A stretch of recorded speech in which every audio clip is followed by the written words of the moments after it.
কৃতজ্ঞতা জ্ঞাপন করছি আমার চরপেশন মনপুরার ভোটারদের প্রতি এবং সকল স্তরের জনগণের প্রতি, যারা আমাকে এর আগে কখনো নির্বাচনে পায়নি, কিন্তু প্রথমবারই আমাকে পেয়ে তারা আমাকে বিপুল ভোটে নির্বাচিত করেছে। বিশেষ করে বরিশাল বিভাগের সর্বোচ্চ ভোটের ব্যবধানে আমাকে নির্বাচিত করেছে।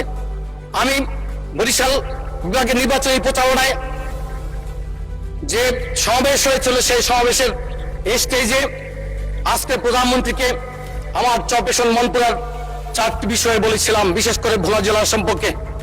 একটি বিষয় ছিল ভোলা জেলা বাংলাদেশ থেকে বিচ্ছিন্ন, আর ভোলা থেকে আরো বিচ্ছিন্ন হচ্ছে মনপুরা সহ আরো অনেকগুলো দ্বীপ, যেখানে মানুষ চিকিৎসা সেবা থেকে বঞ্চিত। আমি বলেছিলাম ভোলার চরপেশনকে মাথায় রেখে যাতে একটি মেডিকেল কলেজ স্থাপন করে দেয় ভবিষ্যতে বিএনপি ক্ষমতা আসলে। এটা আমি আমার প্রধানমন্ত্রীকে সেদিন স্টেজে বলেছিলাম। আরো বলেছিলাম ভোলা বরিশাল ব্রিজের জন্য ভোলার দামাল ছেলেরা নদী সাঁতার কেটে ঢাকায় এসে অনশন করছিল, এই জন্য ভোলা বরিশাল ব্রিজের কথা বলেছিলাম। আরো বলেছিলাম চরপেশন মনপুরা হচ্ছে নদী ভাঙ্গন কবলিত একটি জনপদ, যেখানে নদী ভাঙ্গন রোধ করার জন্য টেকসই প্রকল্প হাতে নেওয়া প্রয়োজন। বিশেষ করে গোটা ভোলা জেলাকেই যদি বাঁচাতে হয় তাহলে টেকসই হাতে নিতে হবে, পাশাপাশি বেড়িবাঁধ দিতে হবে এবং মনপুরায় কোনো বিদ্যুৎ নেই, বিদ্যুৎ সরবরাহকে নিরবিচ্ছিন্ন করতে হবে এবং ভোলা চরপেশন মনপুরা প্রাকৃতিক সৌন্দর্যের এক লীলাভূমি। এই প্রাকৃতিক সৌন্দর্যকে কাজে লাগিয়ে ভবিষ্যতে এই চরপেশন মনপুরাকে সাস্টেনেবল। ধন্যবাদ মাননীয় সদস্য, আপনার সময় 2 মিনিট বাড়ানো হলো। ধন্যবাদ মাননীয় স্পিকার, আরেকটু বাড়িয়ে দিতে পারলে ভালো হতো। যাই হোক, আমরা ঢাকা থেকে যখন রওনা দিই এই ভাঙা পর্যন্ত, ফরিদপুরে ভাঙা পর্যন্ত আমরা স্বাভাবিকভাবে যেতে পারলো, ভাঙার পরে রাস্তা আসলেই ভাঙা। কিন্তু প্রায় 30টি নির্বাচনী আসনের অসংখ্য জনগণ এই রাস্তা দিয়ে চলাচলে।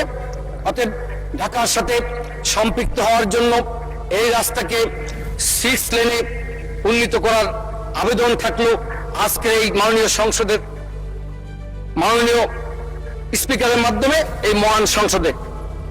বন্ধুরা আমার, আরেকটি বিষয় হচ্ছে যে যদি ঢাকার উপর থেকে আমরা ট্রাফিক এবং কমিউটার চাপ কমাতে চাই, তাহলে খুলনা, বরিশাল, ভোলা, লক্ষ্মীপুর, চিটাগং এই রুট যদি চালু করা যায় তাহলে ঢাকার উপরে ট্রাফিক এবং কমিউটারের প্রেসার কমে যাবে ভবিষ্যতে।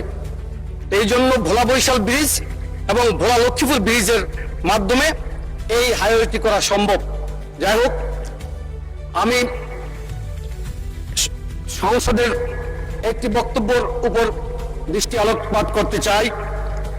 গত সপ্তাহে সম্মানিতা নারী সাংসদ একটি বক্তব্য রেখেছিলেন মব কালচারের বিপক্ষে।